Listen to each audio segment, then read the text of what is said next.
free will and your soul. Two things take it for granted until evil takes control.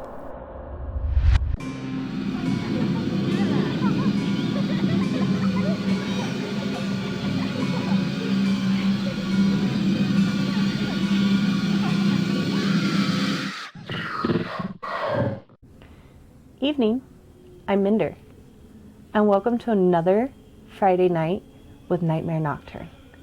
If you're new, make sure you hit that subscribe button and the bell icon. That way, you get a new story every week. So tonight's story was requested multiple times. It seems to be everyone's biggest fear. I'm talking about demonic possession. Tonight's story time needs a small disclaimer. It is about demonic possession, and it deals with mental illness as well as religion. Please don't be hateful or anything. I don't want to offend anybody. You are entitled to believe what you want to believe. I just know it's an uncomfortable subject for me, but I'm going to read it, and if you want the full-on creep factor, turn up the volume or put your headphones on.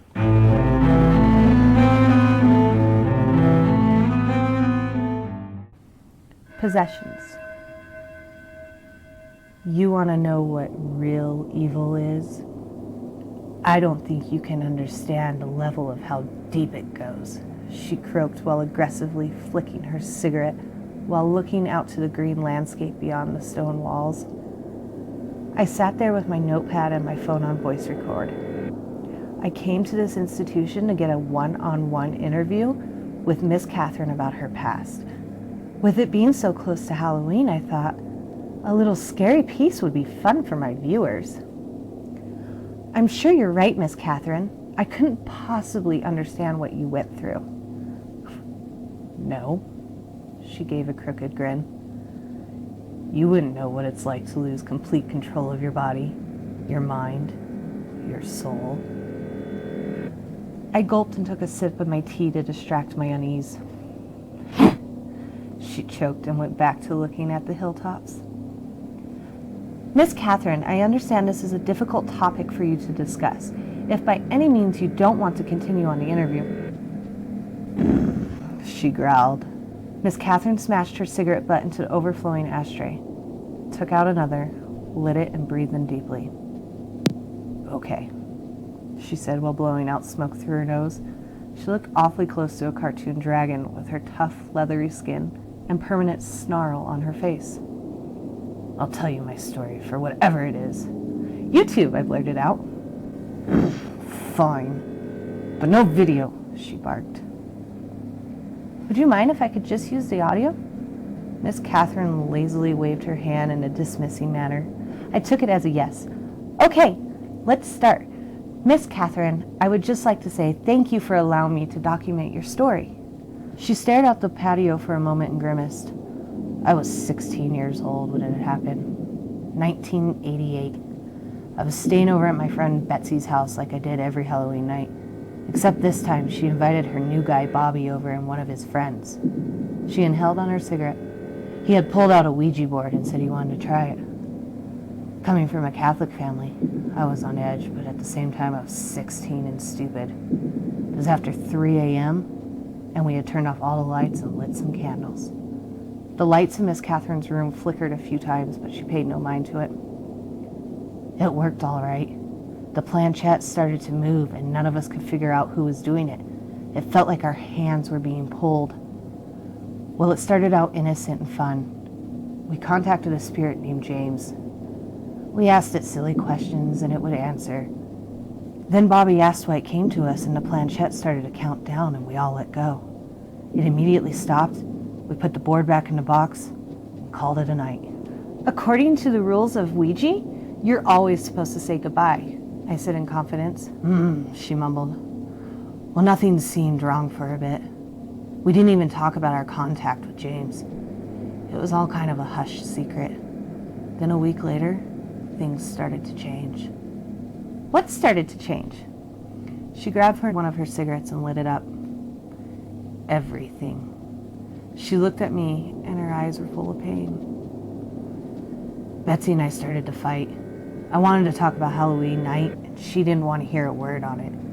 She said I was making a bigger deal than what it was. Bobby and his friends were the ones moving the planchette. Said they wanted to get us good and scare us, and it seemed to have worked if I was behaving this way. Another drag on her cigarette. We stopped being friends. I'm sorry to hear that, I said compassionately. I told her something was happening to me. Things in my room would disappear or move. I felt uneasy every time I go into my room. Betsy said she couldn't feel it and I was making things up. I got angry at her. I used to be nice, you know. I used to be quiet. I find you very nice, Miss Catherine. I was somewhat sincere. I mean, she did make odd growling sounds a lot, but other than that, pretty open. Ha! She cackled. I'm not nice. I hate everything and everyone. You are a waste of my time, little girl. But I don't have much longer. What else do I have to lose? I'm ready for it to be over. This got a little awkward. I don't know what to say. A cold chill started to creep up my spine. We argued some more and she called me crazy. I got so mad I don't remember. Just a TV static and darkness. I guess I had pushed her out my door and she nearly fell down the stairs had not my father been coming up to see the commotion. She screamed our friendship was over and we stopped speaking to another. Another long pause. I remember faking sick just so I didn't have to go to school. I just wanted to sit in my dark room. The sun hurt my eyes.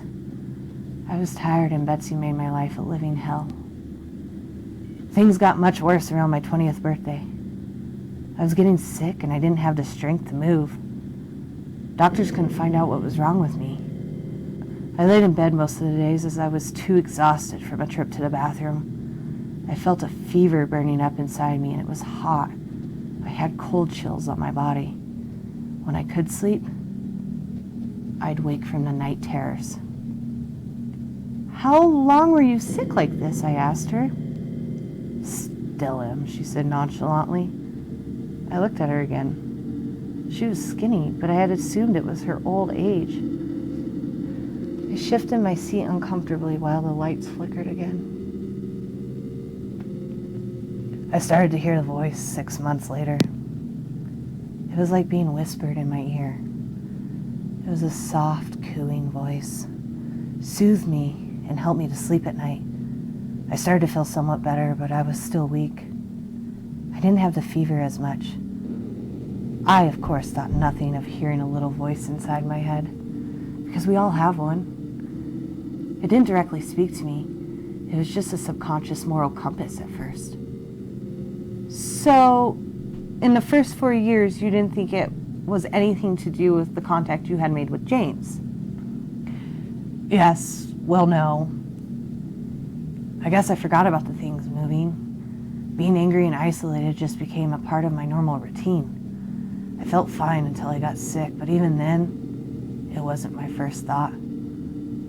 I honestly thought it was a guardian angel looking after me. I had prayed for protection when things started to disappear and move. I had hoped this was my sign. Another cigarette. Jesus, how has this woman lived this long? Doesn't matter what poisons I put inside me, she said. She must have saw the look on my face. Nothing will kill me if it still needs me. I think it eats it up. Loves it. I'm sorry, what was that? I startled. It still needs you? What in holy hell? That's how they get you. They make you think you're speaking to the Lord above, promising to take away the pain and make everything better. I could have anything my heart desired if I wanted. They make you feel like you're doing the right thing. You're filled with lustful impulses and you act on them. Then they take away those feelings. You're left with nothing but your own maddening thoughts. You start to miss the voice, crave it. I didn't leave my room.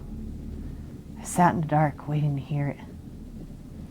I was starting to feel an unease now. Her hands were shaking more than before, and she was getting a bit fidgety. One night, he finally came to me in my dreams. He told me to let go, and all my pain would be gone. I awoke in my usual night terror screams. My mother didn't comfort me anymore. They were scared, and I knew it. I sat there for what seemed like ages. I finally said yes. What happened next? It felt like my veins were being pumped with tar. I could feel it, and I could see it traveling up my limbs. It burned like wildfire. My chest was heavy, and I couldn't catch my breath. I wanted to scream, but it felt like someone's hands were around my throat. Miss Catherine's neck started to involuntarily twitch. I don't remember much from time to time. When I'd come to, I'd be doing horrible things to myself or the birds outside. I would throw rocks at the birds just so I could injure them. What I really wanted was to hear the snapping of their necks, their bones so fragile and weak under my own hands. Then I'd pull it apart piece by piece, like I was taking petals off a flower when I was younger. I hated my mother the most. She'd sit outside my door and pray. Her voice was toxic to my ears. It was piercing, and she screeched inaudible words to me. She sent in multiple therapists into my room. They prescribed me heavy antidepressants, sleeping aids, and pills for schizophrenia. She would shove them down my throat 3 times a day. My father held me down while she choked me on those pills. Sometimes I managed to spit them out or throw them up. One day my hands got free. I swung my hand into my father's throat and scratched my mother on her left cheek. "Oh my goodness," I whispered. That's when they brought the priest in. She looked disgusted, flicking at her cigarette like it was a fly in her ear. "So how long was this in your time span?" I asked her. I was 23. Takes the Catholic Church a while to get their shit together. Her breath was starting to quicken and her eyes darted left and right frantically. They have to rule out mental illness first, you know. Make sure it's nothing of the flesh that's causing this. I was in fact on medication and they wanted me off it for 6 months before making another decision. I heard the voices more. I can see the shadows of him as well. No one else could. They for sure assumed it was schizophrenia with the lack of medication and increased abnormalities. I think I was 25 when they gave the blessing to have me exorcised. This is it, the big one. I'm not prepared for this. How does that feel, if you wouldn't mind? He feels like a parasite oozing under your skin. The slow, monstrous crawl while he wraps and entwines himself in my muscles and tendons. My skin feels like stretched leather, and wherever he burrowed, it pained me. It burned beyond my control. I would retch and squirm. I was angry. He was angry. I flailed my legs and thrashed my arms. My bones would break and I'd scream. I don't remember much these past 30 years. What I do remember is the pain. We sat there in stillness for a few moments, taking in the crisp afternoon. Miss Catherine lit up another cigarette. I wouldn't wish this on anyone. To lose control over yourself. You aren't you. You're a slave to the demon. You can't do anything. You have no basic rights and you're punished for thinking you do. It would have me pluck my fingernails from the skin, all while I screamed in agony. You feel dirty all the time and so full of sin. Hatred is at your core. It consumes you, and then it deepens into this twisting, withering, intruding demand from your very soul to kill your mother, yourself, or the priest above you. The pulsating twitch in her neck started to become a distraction. I couldn't look away. "Miss Catherine, would you perhaps like to get away from the patio? It's starting to get awfully cold." "Out here's fine. We like it cold," she muttered.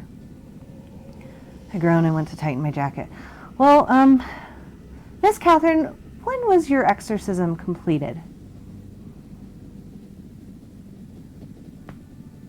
She turned to look at me, her head tilted in an animalistic way to the left, and the vein on her right side was much livelier. 27, she hissed. So it took 2 years for an exorcism, I asked? They had to find his name first. You can't do anything without his name. He abandoned me. Lights flickered again. So, how have the past 19 years been for you then?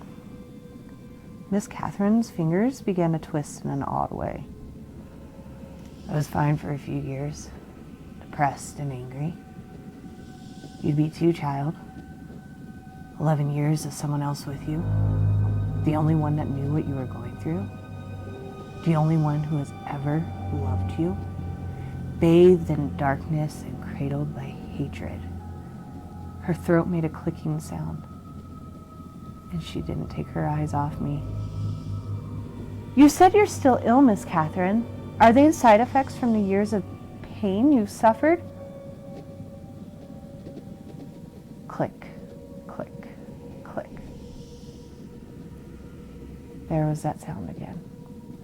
She coughed. I took care of it. Pardon, I asked? You took care of it? A low growl sounded from her throat, and her head tilted back to the odd way she was holding it. Never taking her eyes off me. We sat a little longer in silence. Nothing but the raspy sounds of her breath and the random clicking noise. Well, I do believe it's time I take my leave, Miss Catherine.